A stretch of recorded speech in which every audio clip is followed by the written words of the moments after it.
साथियों, आपको मालूम है कि 6 जनवरी को दिल्ली में जंतर मंतर पर दोपहर 12 बजे के बाद ईवीएम के विरुद्ध हमारा आंदोलन हो रहा है। और बिल्कुल हमारा स्पष्ट है कि ईवीएम से चुनाव किसी सूरत में 2024 के लोकसभा चुनाव में होने नहीं देंगे। ईवीएम को हटाना है और यह लड़ाई इस देश में अब ईवीएम हटाओ संयुक्त मोर्चा के बैनर तले लड़ी जाएगी, लड़ी जा रही है। मेरा विशेषकर 3 से अनुरोध है। एक, जो सीए एनआरसी में जिन लोगों ने आंदोलन किया दिल्ली में और पूरे देश में, उनसे मेरा अनुरोध है इस लड़ाई में साथ दें। एक अनुरोध है मेरा इस देश के तमाम किसानों से, विशेषकर पंजाब, हरियाणा, उत्तर प्रदेश जो बिल्कुल दिल्ली से लगे हुए हैं, राजस्थान, इन किसानों से, सभी से है पूरे देश में लेकिन विशेषकर इनसे है। और एक मेरा निवेदन है, जो OROP यानी 1 रैंक 1 पेंशन को लेके जो हमारे फौजी हैं, उनसे मेरा निवेदन है। साथियों, जो CA-NRC के लोग हैं, जिसमें विशेषकर मुस्लिम महिलाओं ने जबरदस्त तरीके से बढ़ चढ़कर योगदान लिया, मैं पूरी दिल्ली में जहां तकरीबन 23-24 जगह पर आंदोलन चल रहा था, मैं एक जगह को छोड़कर बाकी सभी जगह उनके साथ कंधे से कंधा और कदम से कदम मिलाकर साथ रहा।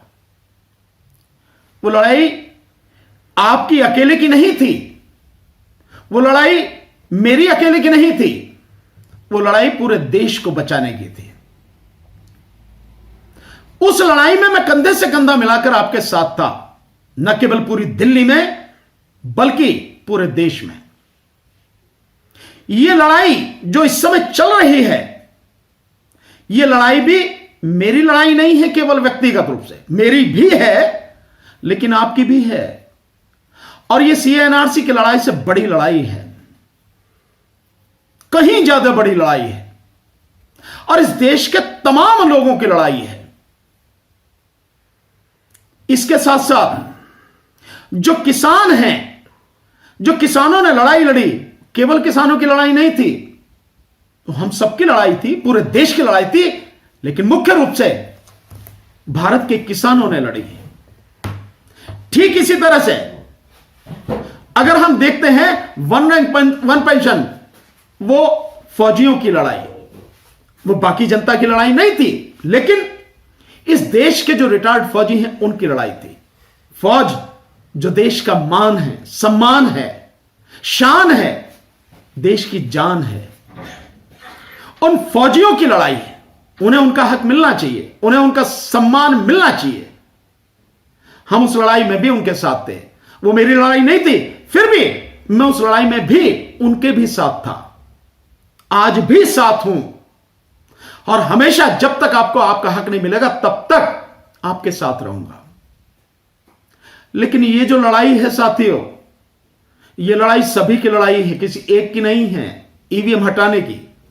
क्योंकि ईवीएम के माध्यम से जिस तरह से इस देश के मतदाताओं का मत यानी वोट लूटी जा रही है, उसको पता ही नहीं है मतदाता को उसकी वोट जिस पार्टी जिस कैंडिडेट को दिया उसके खाते में गई है नहीं गई, ये कहीं पता ही नहीं, कोई सुनिश्चित ही नहीं है। और लूट के जिस तरह से सरकार भारतीय जनता पार्टी द्वारा, मोदी जी द्वारा बनाई जा रही है, बहुत गंभीर मसला है।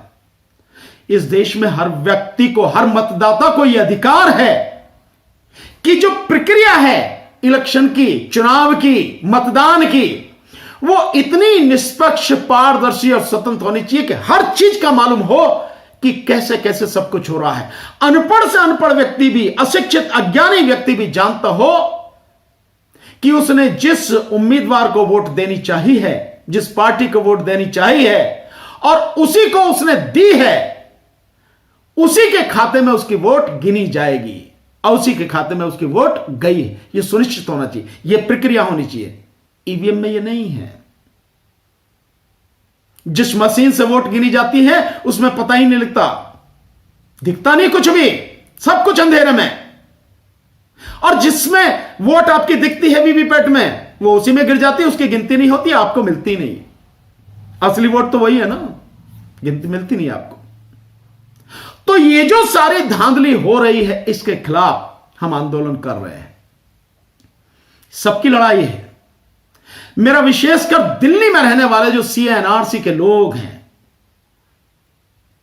उनसे मेरा निवेदन है, और मैं जानता हूं कि अगर आपने तय कर लिया, अगर आपने सोच लिया कि हमें खड़े होना है, हम खड़े होंगे। और 6 जनवरी को जंतर मंतर पर 12 बजे हम पहुंचेंगे ईवीएम के विरुद्ध लड़ाई में। जो ईवीएम हटाओ संयुक्त मोर्चा के बैनर तले दी जा रही है, की जा रही है लड़ाई, उस लड़ाई में हम भानु प्रताप जी के और बाकी सारे सभी लोगों के साथ में खड़े होंगे। तो मुझे विश्वास है कहीं और से कोई आदमी आए ना आए, कोई व्यक्ति आए ना आए, आप सारे के सारे, बल्कि आप में से बहुत 50% लोग भी अगर आ गए, सरकार उसी दिन हिल जाएगी। उसी दिन समझ लीजिए इसका फैसला हो जाएगा कि ईवीएम रहेगी या नहीं रहेगी। मेरा आपसे निवेदन है, डरना नहीं है। आप मुझे देखते हैं, कहीं डर नजर आता है आपको? मेरी आंखों में, मेरी बातों में कहीं नजर आता है आपको? लगातार लड़ रहा हूं ना, ऐसा नहीं धमकी नहीं आती, धमकी भी आती, बावजूद उसके मैं लड़ रहा हूं। और व्यक्तिगत मेरी कोई भी लड़ाई नहीं है, मैं जनता की लड़ाई लड़ रहा हूं, आप सबकी लड़ाई लड़ रहा हूं, देश के लोगों की लड़ाई लड़ रहा हूं, आवाज उठा रहा हूं। अभी जो आंदोलन चल रहा है ड्राइवर भाइयों, उनकी भी आवाज उठा रहा हूं। और उन ड्राइवर भाइयों से भी कह रहा हूं, कम से कम जो दिल्ली एनसीआर में है वही ड्राइवर भाई जो, उनसे कह रहा हूं आप भी आइए, मैं आपकी लड़ाई में साथ हूं, कंधे से कंधा, कदम से कदम मिलाकर। मैंने प्रेस कॉन्फ्रेंस करके परसों आपके हक में आपकी बात कही है, आपके साथ खड़ा हूं, जो भी कानूनी सलाह, कानूनी मदद चाहिए देने को तैयार हूं। इसके अलावा कल जंतर मंतर पर आपके आंदोलन में साथ था, सारे मीडिया ने कवर किया, आप भी साथ दीजिए, क्योंकि ईवीएम की लड़ाई सबकी लड़ाई है। ध्यान रखना, मेरी बात का ध्यान रखना। तुम चाहोगे तो लड़ाई हम यूं करके जीत जाएंगे, और तुम ही घर से निकल के नहीं आए, घर में बैठे रहे, तो दोष फिर किसी और को मत देना। और तुम ये जानते हो कि अगर ये चुनाव 2024 का ईवीएम से हो गया तो मोदी सत्ता जाएगी नहीं, मोदी जी दोबारा चुनाव जीत कर आएंगे। जो कह रहे हैं 400 पार, वो हो जाएगा, और उसके बाद तुम्हारे लिए कुछ बचेगा नहीं, तुम बोलने के काबिल नहीं रहोगे, खड़े होने की तो बात ही छोड़ दो। इस देश में लोकतंत्र, संविधान सब खत्म हो जाएगा, चुनाव ही खत्म हो जाएगा। इसलिए 6 जनवरी दिन शनिवार दोपहर 12 बजे जंतर मंतर दिल्ली पर आओ, ईवीएम को हटाओ। Thank you.